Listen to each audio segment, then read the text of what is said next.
I think it means so much when someone from someone who's living with CMT and experiencing pain and has, you know, benefited from cannabis to really share their experience and what's worked for them. Can you take us, maybe share a little bit about your background? How did you become, so passionate about cannabis and CMT, and what was, your background as far as living with CMT as well? Well, like most of us, we were misdiagnosed, right out the get, even though, it being hereditary. So we got to a certain age in our family, and the parents decided, it was up to us if we wanted to go through the testing, to find out. It was a personal choice, even though we were still teenagers. So we went in and, why were we tripping all the time? Why were our ankles rolling all the time? Things like that. So I got my diagnosis around 16, and they came at me with, it was CMT type 1. So we Okay. just kind of took it. That's the way it was. Now, mind you, I'm pushing 50. So this was, it was a couple of moons ago that they did this. And it really wasn't until my brother and I were at a symposium for CMT here in Michigan, and we're sitting at this table, and one of the speakers was sitting in between the two of us, and she wanted to know what type we had.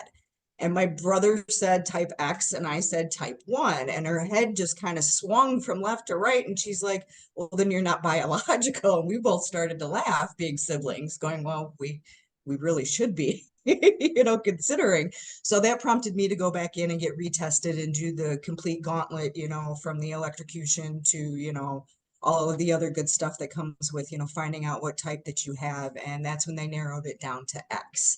Hmm. As far as how cannabis became a part of it, my kidneys were starting to shut down at what I consider an early age of early to mid 30s. And the doctors just, they just keep throwing pills at you. They go through the list of what you haven't tried yet, and they just keep throwing pills at you. Well, this is why my kidneys were having such a hard time. Here in Michigan, 2008, we picked up a medical marijuana caregiver program. So I figured, well, it's got to be better than the pills. I'm going to try anything. And that is one of the things that I run into still to this day is most people try cannabis as a last ditch effort. Like they've tried everything else. They're frustrated beyond all belief. They've had it with their doctors. So they try cannabis. I did, kind of call BS on cannabis, being something that could medically help when I've been using it recreationally, all through high school and, my young adult. So I really started to look into the science behind it. Got myself a caregiver, and he actually taught me, what different parts of the plant could work for the spasticity, and, the sleeplessness and some of the other, side effects that we have with CMT. And I was just absolutely amazed by this plant. I was fascinated by it and how it could help. And so I wanted to know who it could help in return, and also how it can harm. Nothing's perfect. Hmm. Just because it's a plant doesn't mean it's dangerous. That makes me crazy when people say that because it comes out of the dirt, it can't hurt you. So many of these other drugs that we have out there come from the dirt as well. It does not mean that they're harmless. So I became absolutely enthralled in it and just kind of fell down the research rabbit hole. And 13 years later, I've been doing it for 13 years, and I'm still going at it. I love it. Yeah, and you've written a book about it as well, which we've linked in the chat, which I'm sure people will be interested in checking out. So let's kind of start with, I know you've put together some slides for our attendees tonight. So let's kind of, I guess, start with the basics and what we should know before we start uh experimenting with cannabis. Yeah, no, absolutely. Because there are definitely do's and don'ts. First and foremost, it's not a cure-all. It's not the last medicine you'll ever take. I firmly believe it works best in conjunction with traditional medicine. It may have the potential to replace some of your over-the-counter or your prescribed drugs. I cannot state this enough. I am not medically trained in any way, shape, or form. Please have these conversations with your doctors before you try to do this. There are absolutely drug interactions when it comes to cannabis. What you take what parts of the plant you take and how you take it has everything to do on how your body is going to react with cannabis. And like I said, it does come with drug interactions. So this is something you really had to take a personal responsibility when it comes to using cannabis as medicine. Okay. The risks, some people only want to hear the bad, some people only want to hear the good. I'm here to give people as much information as I can and let them make the decisions for themselves. Ingesting cannabis can make your drugs either work better or worse. So for example, like warfarin, it could actually increase the potency. And if you don't talk to your doctor, well, now you're taking a drug that is going to make that warfarin it actually work twofold, which is not something that anybody wants. In the example of epilepsy, it could actually make your drug work less. So if you're taking these drugs because you're an epileptic and you decide you want to throw cannabis in there just to see if it could help, and you're not having any seizures due to the pharmaceuticals, trying cannabis can actually make those drugs work less. And you could have the potential to start having seizures again, which is the exact opposite of why we're trying to take cannabis. Both the smoking and the ingesting can raise your heart rate. A lot of people will ask that question, and it does. There's studies showing that after a certain amount of time, it may, level out, your blood pressure and things of that nature, but you really need to know that it will increase your heart rate. The consumption of cannabis can cause dizziness, drowsiness, your classic stoner forgetfulness. Depending on your location, you also have to take into consideration the legality. People coming from, all over the place, here in Michigan, we're full-blown recreational, to where you might have places, like South Carolina, where it's an absolute no-no. So you really need to know the law of the land, and possession and what the rules are. Again, personal responsibility and do your due diligence. All right, these drug interactions. Anything with a grapefruit warning. I found this is the easiest way for people to remember if there's an interaction, because it's going to say it right there on the pill bottle if got to be careful with taking grapefruit juice or anything like that. There's a liver enzyme, it's the P450, and I'm sure there's a huge name that follows this enzyme. But to keep it for, us laymen's, it is what interacts and what makes those drugs work more or makes those drugs work less. CBD absolutely has this interaction. And this is where I get a little frantic about getting this message out, is because CBD is everywhere right now. You find it in gas stations. I mean, you find it at the grocery store. I mean, you find it absolutely everywhere. And I'll ask my own pharmacist, does it come with a grapefruit warning? Because I'm a cannabis patient, and even they're not aware that there is a drug interaction if there is a grapefruit warning on the bottle. So again, always tell your prescribing doctor, or take it upon yourself to ask the pharmacist if it does come with a grapefruit warning. And the conversation can go with your doctor is, let's say he wants to put you on a new medication for migraines, ask them ahead of time before they even write the script. Does it come with a grapefruit warning? Because, I do use CBD from time to time. And that not only might help educate the doctor who doesn't know that there's a drug interaction, but you're also doing your due diligence. Yeah, that's the first time I've heard anything like that before. And we've done a few webinars and content on cannabis, so that's really interesting and seems very important to know. Yeah, it's potentially dangerous. Absolutely. Okay. All right. All right. Now the good stuff that you can get from consuming cannabis. Again, it does have the potential to replace or supplement some of your over-the-counter and pharmaceuticals. I personally will take like 2.5 milligrams of THC in place of taking Motrin. A lot of us take a lot of anti-inflammatories just because of what we got going on. You'll see me moving around a little bit during this today because my hamstrings have been, howling at the moon for the last couple of days. So myself, I have been taking a lot of, anti-inflammatories to get on top of it. So that is one of the things that cannabis may have the potential to, you can swap out a natural, for something synthetic. Relaxation and sleep may come easier to you, and it helps you to get these sleep patterns. We all know that when you don't sleep, it adds up. It makes you fuzzy, it makes you funky. It's hard to get through your day. So solid sleep is something that I think every American, whether you have CMT or not, is something that we struggle with these days. Some of the most interesting research I've come across lately is there's a couple of different cannabinoids that they're showing that are actually, they're protective. They could be a neuroprotector. So it's not going to make it any better, but it may have the potential to keep it from getting worse. And it could be a very possible natural tool for fighting and preventing spasticity. That's another thing that we all struggle with. I mean, even myself this week, walking across the parking lot, all of a sudden my left leg decided to do what it wanted to do, and now my brain was telling it to do.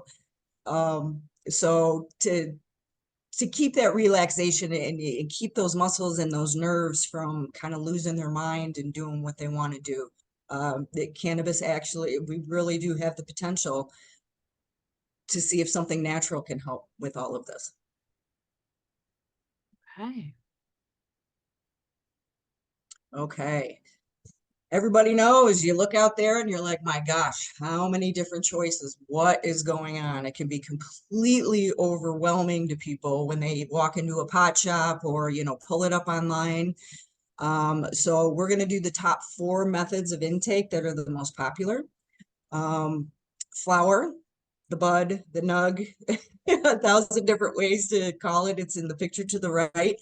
Is still the most common way that people will consume their cannabis. You can roll it, you could pack a bowl, you could use a dry vaporizer. The effects can take as little as 5 minutes and can last as long as a few hours. Now, there's a difference on how it gets into your system. If you set it on fire, you're probably only getting like 30% of that original cannabinoid content. So if they say that that joint is 30% THC, know that once you set it on fire and inhale, you're actually only getting 30% of that. Whereas if you use a dry vaporizer, you are actually just vaporizing that flower, and you can get up to 70% of what the original content was. And you're not breathing in any of the other carcinogens and all of the other nasty stuff that comes with smoking. Yeah. And it's a big deal. Most people think that they have to smoke, and that is absolutely not the truth. Yeah, I think that's an important point for many people that have, respiratory issues that maybe from the diaphragm weakness can be correlated to CMT many times. So I think it's good to keep our lungs as clear as possible. And so that vaporizer, is that something that people can buy like Oh yeah, everywhere. Yeah, okay. absolutely. Just, as long as it's for herb or it's for flower, because they do have vaporizers that are for concentrates.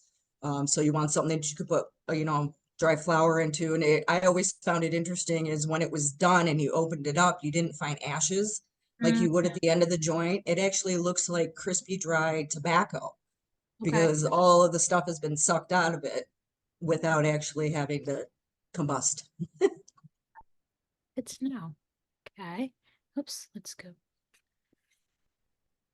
Okay. All right. Cartridges, vapes, all of these things that all the kids are, crazy about. And I get it. So it is not flower. This is concentrated from the cannabis plant. So it's an extraction. And some of them, I mean, the THC percentages can get as high as 99%.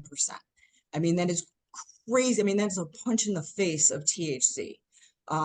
So one of the cons, in my opinion, is the high THC content. These cartridges are famous for malfunctioning. They leak. They're just whatever they may be. And there are questionable ingredients. You hear all of these things about, vitamin E acetate, and all of these cutting agents that they put in there so it can actually work through the cartridge. So you really don't know what you're inhaling, not to mention the extreme high THC content. The pros, Oh, yeah, Can I ask a question? Does the amount of THC have a direct impact on the pain management, support? Or I mean, do you need a little bit of the THC for it to help with pain? Or, is it relevant, the amount of THC versus the alleviation of the pain? It can. It depends on where your pain is. So if myself personally, if I'm in a bad way and I'm having a bad day, I am going for the strong stuff only because I want it to knock me down. I want it to relax me enough. I've got nowhere to be. I got no one to talk to. That's when I personally go for it. So yeah, I mean, sometimes stronger, absolutely. You have people who, argue that the THC percentages are too high these days, and it's, that's where the danger is. But I've seen people get off of morphine using cannabis, but they do have to start with the super high levels of THC because they're combating, that morphine addiction. And then they can start to, work their way down, but at least they're working their way down with something natural and not something synthetic. So Um, you still can get those higher levels of THC even with like the flower and the vaporizer based on the strain. you can. Flour technically generally doesn't get much higher than 30%, maybe 32, 33. Anybody who tells you more, I'm gonna call bullshit. Um, excuse my language. Because it really is impossible. If it is above and beyond that, there's a lot of garbage practices going on right now to where people are actually spraying their plants with concentrate to bump up those numbers because there's this crazy notion that the higher the THC, the better. And that is absolutely not necessarily the truth at all. Okay. Yeah. But some of the pros and why people are so drawn to some of these cartridges is because they're discreet. They basically have no smell, so you're not stinking like weed.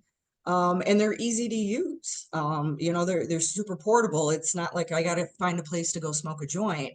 It's, you see somebody hitting it in the parking lot before they go into Target, you know.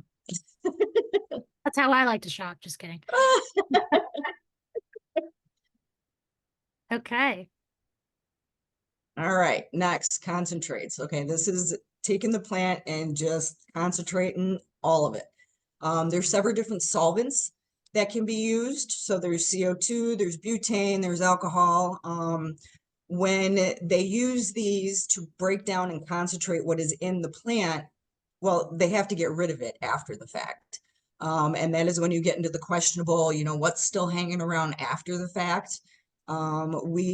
Most states in their medical programs or even in their recreational programs, they have acceptable levels of ick that they allow into their products, just like anything else we consume. You're allowed, X amount of whatever in cereal according to the FDA and, things like that. It's the same thing. There's standards in the cannabis industry of how much of that butane is allowed to be left behind for human consumption. Different solvents will give you different potencies as well as they'll look different. So that was one of the things that I got into my book and why it was important for me to put these 3 pictures here to show that there's so many different kinds. And the way that they extract it will tell you how strong it's going to be and what kind of product that you're working with. So the top picture is hash. So for all of us old people, this is old school. And then the next one, you're going to find your shatter, your waxes, your butters, your batters. I mean, there's 100 different names for these. And then the bottom one is what they call rosin, which is literally just pressure and heat. So there are no solvents, so that you don't have to wash it away of any of that ick. It is just the concentrated cannabis plant.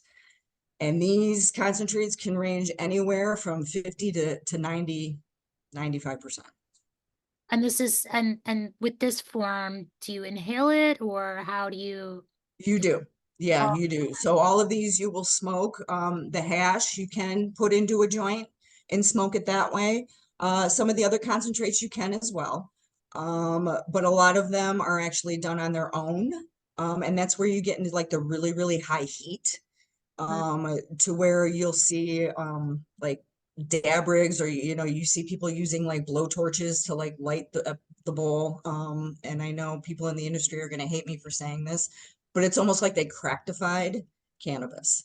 I know it's an ugly way to say it, but I don't know any other way to say it, because I mean, if you have to heat something up to 700 degrees and then inhale that, I mean, it's not great for your lungs when there's so many other options to get this plant into you.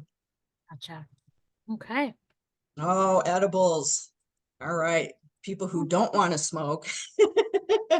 Um, okay. So the THC runs through our digestive system. So it's losing everything as it's going through the gauntlet.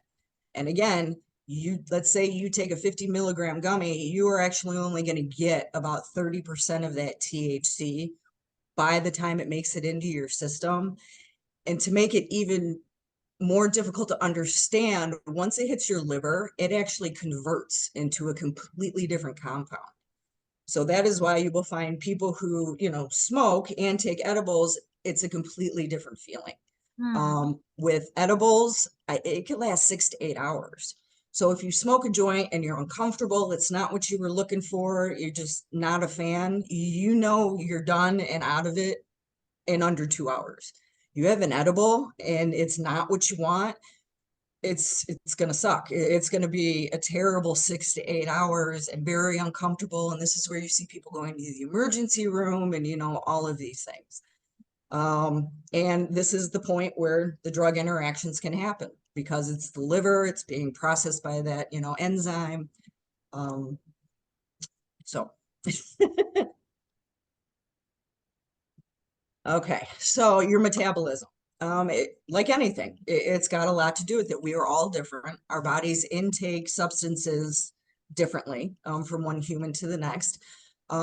Generally, it could take 30 minutes to 2 full hours to kick in. Personally, if I take something, it is pushing almost 3 hours before I can actually feel the effects of it. I can't stress enough, go low. My gosh, go low. Like 2.5 milligrams low. Go slow, wait, you have to be patient. People lose their patience, and I run into it all the time. They're like, oh, it made me feel terrible. And I'm like, okay, well, what else? They're like, well, I smoked a joint, and then I took some tincture, and then I decided to take an edible. And it's like, well, no wonder you're a mess. People just, when they use it as medicine, they don't think about using it as medicine. If you're going to take, let's say, gabapentin, and you find that it doesn't work, you're not going to go and grab that bottle and eat half the bottle. It just doesn't work that way. People aren't looking at this like the drug that it is. All right, sublingual, this is actually one of my favorites. So it is Latin for under the tongue. Most people use it with hard candies or tinctures. So the idea is to let it hang out in your mouth as long as it can, so it gets absorbed that way. So what is absorbed through the mouth does not have to go through the digestive tract and get converted and lose its potency and all of that stuff. The idea is that most of it will get into your bloodstream. The effects could kick in a lot earlier, as opposed to just chomping it down and having it go straight down the hatch. It could kick in as little as 20 minutes, can last for 6 to 8 hours, just like the edible. And you're generally getting 40 to 50% of your initial milligram intake. And does the THC levels vary for They're all over the board. Yeah. And you will find the most medicinal products, I would say, in tinctures. And they're generally oil-based, coconut oil. So a lot of people don't like the mouthfeel of letting a teaspoon or whatever it is of, like oil hanging out in your mouth. It's not great. But if you're in a bad way and you're looking to get your medicine, more medicine into you and quicker, I say this is the way to go. Okay. All right, topicals. Oh, I love my topicals. I would bathe in them if I could afford it. They could be creams, oils. Effects can be felt in less than 5 minutes, can last up to 2 hours. So think of just like using Bengay. It's going to work, but it's not going to work for very long. I have seen it do wonders for surface nerve pain and joint pain. Generally, I would ask the patient when they come in looking for topicals and they're in pain, I ask them, is it bone on bone? Like if it's their knees, or is it like inflammation? And that's going to have a lot to do with, you know, my recommendation, you know, for it, you know, whether it needs to be, you know, de-inflamed. I mean, because if you're bone on bone, you know, topicals really aren't going to do much for you. And we know the same thing as far as Bengay goes. Right. The transdermal patches are kind of cool. I gotta admit, they are like a nicotine patch, but for cannabis. So inside of the wrist, top of the foot, where that fat vein is, even on the inside of the arm. Inside of the arm's a little tricky because it sticks. I mean, you can shower with it the whole 9 yards, and I don't know, maybe it's just my old lady skin, but it's hard to peel off. So it can hurt. But I actually recommend those for people. So for, you know, those that are afraid to fly and they want something discreet. So they do make them just straight CBD. They make them 1-to-1, which is THC and CBD at the same time. And then they make straight THC ones. So depending on where you're at, you can actually cut these patches in half. Okay. Um, you can find, you know, what you're looking for. Yeah, I'm a big fan. So when you say CBD versus THC, can you explain a little bit more about like what the difference is between the two and how they affect the body differently? Because like there's a lot of, confusion around, well, if something's CBD, can it still help, or, you know, what? No, absolutely. Yeah. And it can. And it, again, it depends on what you got going on. It depends on your level of pain. It depends on what your day is like.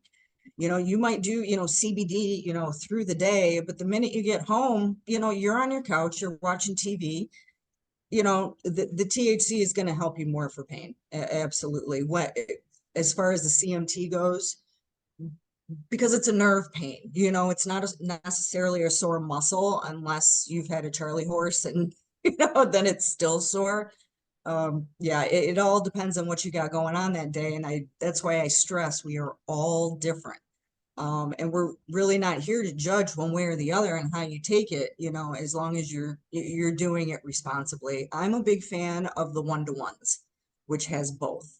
It is Okay. a little bit of THC, it's a little bit of CBD, and CBD actually counteracts some of the head high from THC. It Okay. will, yeah. So it softens it. It's not as, you know, harsh. It's not as full blown. You can, you know, use them both together.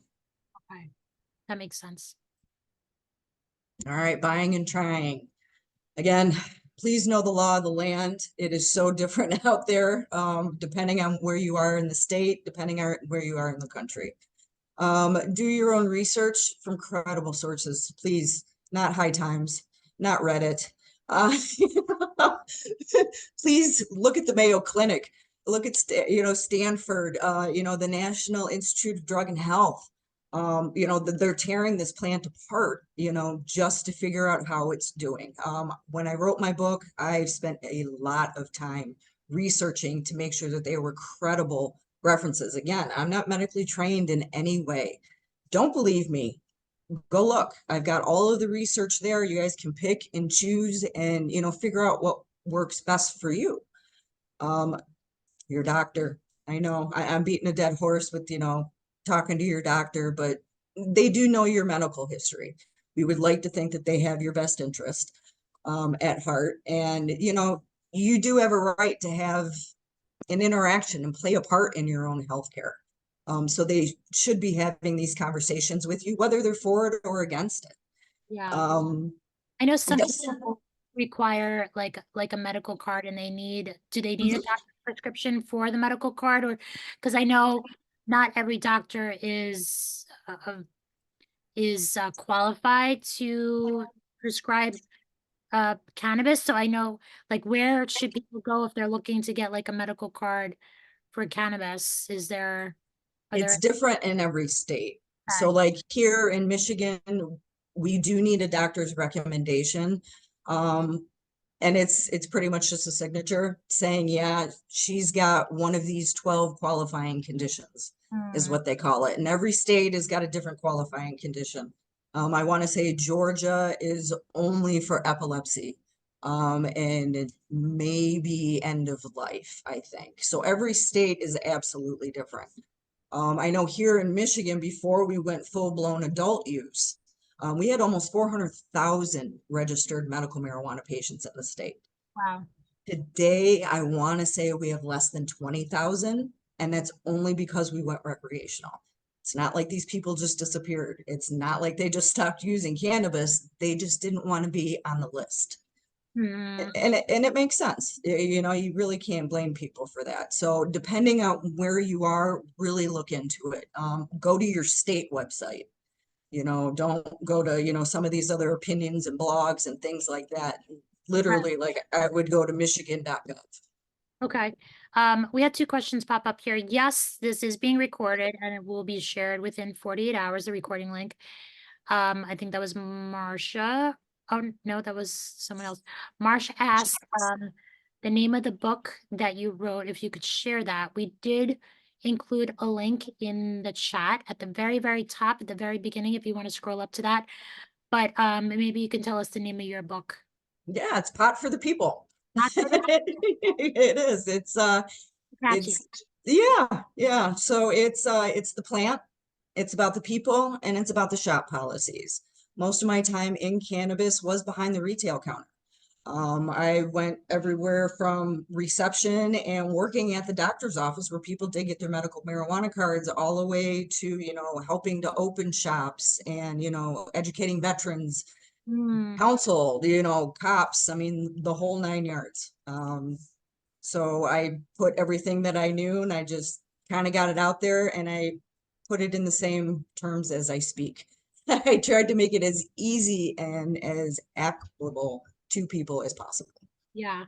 And I think that's a really important value there because it can seem very overwhelming, especially with all of the legalities and things like that. So, but it is worth exploring. I mean, if you are living with pain, um, maybe are there any other symptoms specifically that it's helped you with or that you know that are related to CMT aside from pain that it can benefit?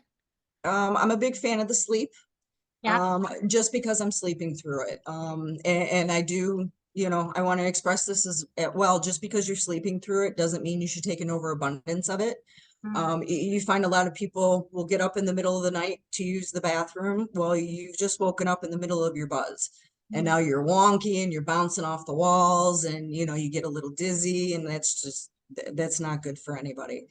Right. It absolutely does help me.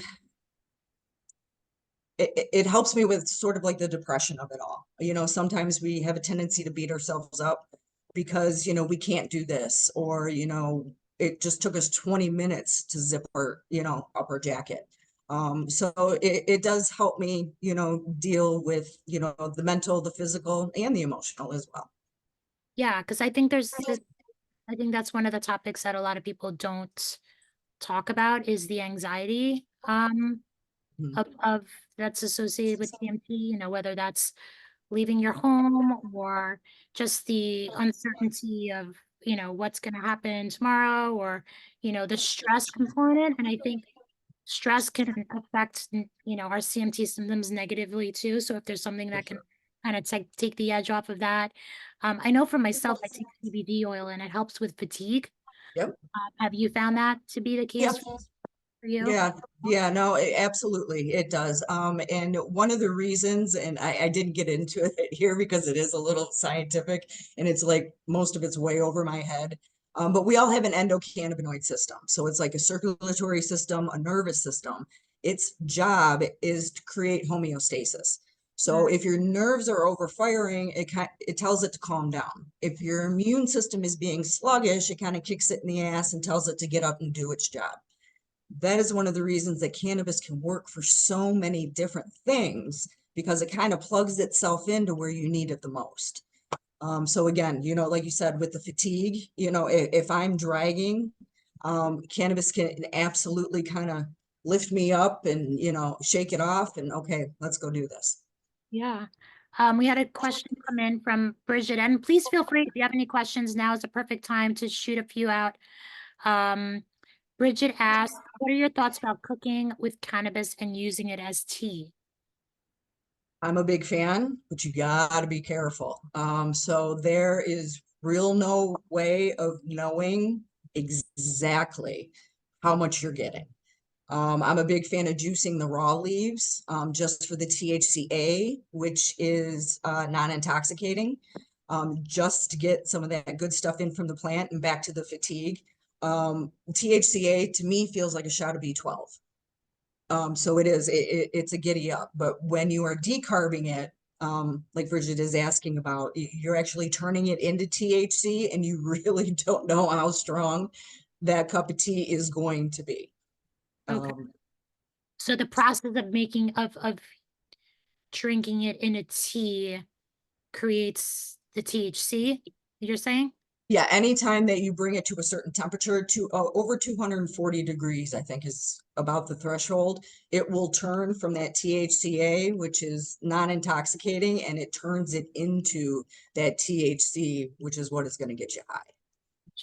Yeah, so when you're doing your brownies or your cookies or anything like that, if you were just to take a raw piece of cannabis and pop it in your mouth, you're not catching a buzz. Right. So you have to heat it in order to convert it. And when you're just boiling water over it, or you really don't know what you're getting. Okay. Ron wanted to know your thoughts on sativa versus indica for tea and how would those look different? Okay. So the sativas, which is based upon the terpenes that are actually in that strain. It's a giddy up, it is. And again, we get a little lethargic, we can get a little bit down on ourselves. Sativas can be very, very uplifting. And oh, I don't want to clean the garage. I know I'm going to drop everything. My back is going to be killing me by the end of it. It kind of pushes it away. To whereas the indica, again, it's if you've been running your ass off all day long, things are starting to lock up. Things are starting to sting a little bit. I'm a big fan of the indicas for that, just to kind of get everything to settle down. So again, it's personally, it all depends on what you got going on that day and where your pain level's at. Okay. Mandy wanted to ask, do you have a favorite strain on the topic of sativa and indica? Do you have a favorite strain of flower that knocks you out at night and also one that gives you the giddy up? Okay, so we're gonna call that a hybrid. Um, I really don't like to say favorite strains because it is about the cannabinoids and the terpenes in the plant. Okay. Okay, and it's those two different things that are going to push it one way or another. And this is one of the things that I really try and push on my book is I want people to be educated enough to know, okay, I'm looking for flower, I'm looking for something to smoke, but I know that myrcene is going to put my ass down. So you go and you ask your budtender, I need something high in myrcene. If you're looking for that hybrid, you can go in and ask that budtender, I'm looking for something with myrcene and let's say limonene, which is a mix of the sedative and the uplifting. Unfortunately, with cannabis, it does take a little bit of trial and error, and cannabis is not cheap.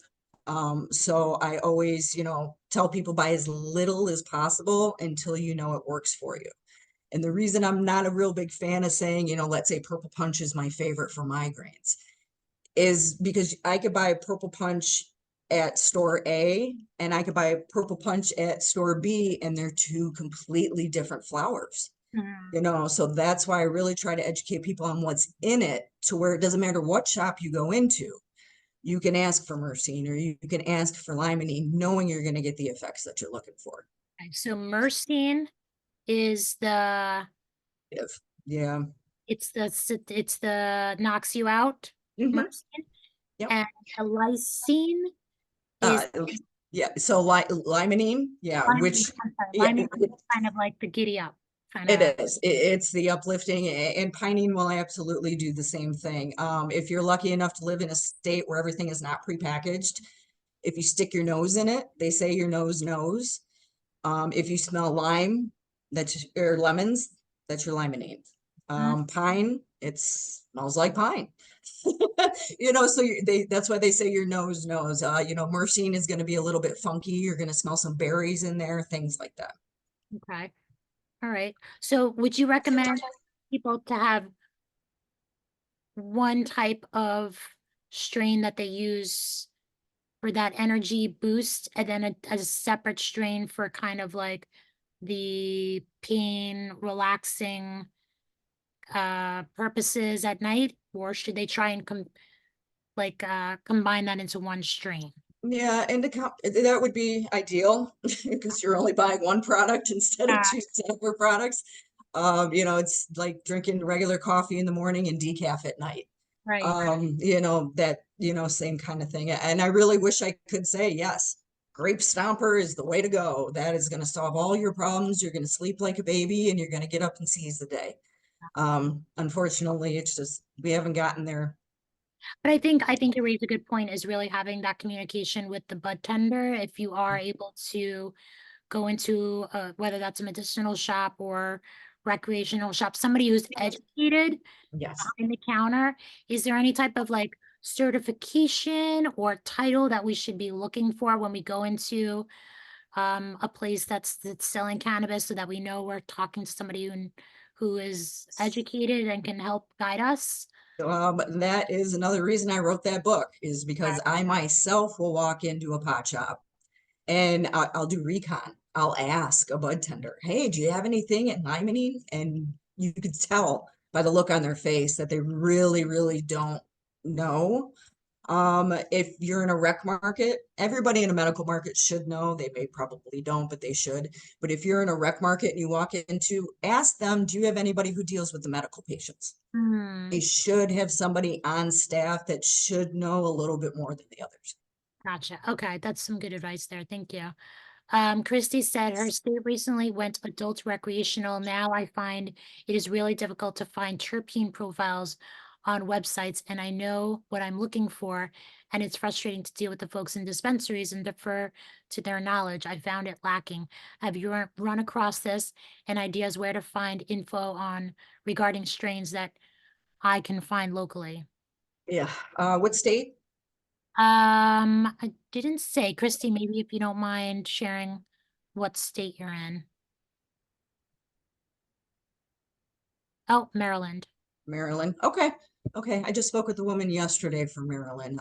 Yeah, and unfortunately, our governments and those that are making these regulations really don't see the importance of terpene testing. We've been pushing it here in Michigan for a very, very long time because it absolutely does make a difference. Mhm. And again, in Maryland, I don't know if it's all prepackaged or if they do what's called deli style, where they have it in the jars and you're actually allowed to smell it. Unfortunately, you're going to have to do your own. You're going to have to ask to stick your nose in that jar and train your nose to smell it out, because you really can't put that much faith in to the rec bud tenders. I mean, they're just there to sling weed. They're, they really don't get into, the different properties. So that's why I always stress, know what you intend to buy before you go into the shop. So you can pull up their menu online and go, okay, there's a purple punch. And know, okay, that's supposed to be a heavy indica with the myrcene. And then when you go into the shop, you can ask for the purple punch. Hopefully they'll be able to let you smell it. And then you'll be able to know if what they're saying online is true to what's in front of you. Okay. So like your body will have like an actual reaction to smelling it. Like what Well, should yeah, you're looking for a certain smell. So like the limonene, if anything that smells citrusy, okay. there's that limonene that you're looking for. If it smells like pine, you're going to get the piney, things of that nature. So, and there are actual kits where you can get terpene kits that send like little essential oil bottles that, Mm, that you can smell. And they will say, okay, this is the smell of myrcene, these three little vials. I've seen a lot of people use those to help. okay. It's kind of like training your nose to recognize what works for you and what doesn't. Absolutely. Arceli asked, what about balance? I haven't tried cannabis for pain, but I want to look into it since CMT affects our balance and I find I fall often. Do you find that cannabis has an effect on your balance if I try it for pain? It can. It absolutely can until you get used to it. And again, back to the low and slow. And that's even with smoking cannabis. Hit it once, see where you're at, see how it makes you feel. My own brother tried it and he said it made his balance worse. And I'm like, well, you smoked the whole joint and then you popped off the couch. What did you think was going to happen? Yeah. So you really do have to, try it for yourself and see how it makes you feel. And again, all of these, different flowers, they're all different. They're all going to make you feel a different way. And the last thing I want is for cannabis to make somebody feel bad, because that's not what this is about. And we run into a lot of it where somebody will try it and they take too much, or they take the wrong stuff, and then they call BS on cannabis as medicine. Mhm. It's just, unfortunately, it's a lot of trial and error, but no, please be careful, a little bit at a time, get up slowly, see how it makes you feel. You got to be in tune to your own body. Yeah, safe environments, make sure you Absolutely. put your braces on. Yep. Yep. Hold on to the couch. I know from when I take CBD, I find I'm able to walk more easily. Um, I don't know. I think it just takes, maybe it's like a combination of like reducing the anxiety, the fatigue, and relaxing my muscles so they can work a little bit better. I find I am able to exert more energy to exercise as well, which I think is really helpful. If there's anything that can benefit us energy wise that allows us to exercise and move and maybe go for a walk, I think that's a big plus there too. Yeah, no, I am absolutely all for it, because, and I've always found that it's amazing how much better my symptoms. I don't know if they're actually better, but how I perceive them is better when I'm not 100% focused on them. Because, I mean, all of us, we literally have to pay attention to every single step we take. And when we don't, it's amazing. Like you said, you go out, you take a walk, you're not thinking right foot, left foot. Oh, there's a rock. Oh, there's a stick. You know what I mean? You're just kind of going with it. And I absolutely think cannabis aids in that. Yeah. Does anybody have any other additional questions before we kind of wrap up here? Again, we've included Angie's link to her website in the chat at the top. It's potforthepeople.co, right? CO? Yes, ma'am. Okay, and so you'll find more about Angie, her work there. If you want to reach her directly, you can. And also if you want to learn about her book or purchase it, you can do that through her website as well. And we will be sharing this in about 2 days in a follow-up email with the link. Oh, we had another question here from Bridget. What's the cleanest method of intake? Ooh, that's a fantastic question. You're going to make me think about it. Method of intake. So it's going in. So topicals and patches are out. Um, my gosh. And it's so hard to say because there's so much garbage out there. You really don't know what people are putting into their products. So when you find a brand that you like and that you trust, you should absolutely stick with them. If you do have the opportunity and the legal right, grow your own. You know exactly what's going in it. There isn't anything out there, with the exception of the transdermal patches, that you can't make yourself in your own kitchen. You know it's clean. You know it wasn't fed pesticides, things of that nature. I don't know. I mean, honestly, it's a trick question, but it's a fantastic question. Would you say Um, would you say like vaporizing over smoking would be cleaner? I would, and I'm saying that as somebody who smokes joints. I just, I do. I'm old school. There's something about the drum in the lungs. It's something about the whole thing. But yeah, absolutely, vaporization. Not only for the cleanliness, but the fact that you're getting more out of your medicine by doing it that way. And if you have respiratory issues or, you have sleep apnea or have to use a CPAP at night to sleep, you might want to consider that over, smoking and Oh, yeah, yeah. No, absolutely. Because when you set it on fire, you're getting all of the bad stuff that comes with carcinogens, the carcinogens that you're breathing in. paper, rolling Right. paper. Right. I mean, you're setting paper on fire, you're breathing that in, you're sucking in the butane from the lighter. Things like that. A quick story, that's exactly how I met my husband. He came into the pot shop and he wanted something that wasn't going to make him cough. So I had asked him, was he holding his hit in? And he says, well, yeah, that's how they taught me to do it in 7th grade. And I said, well, stop listening to middle schoolers. I mean, when you inhale cannabis, everything that you want to get out of that plant is in your bloodstream within 30 seconds. Anything after that, the only thing you're holding in is the bad stuff from smoking. So So how if long should somebody hold their inhale for if you smoke it like a cigarette, in and out. in and out? Okay, that's good to Yep. know.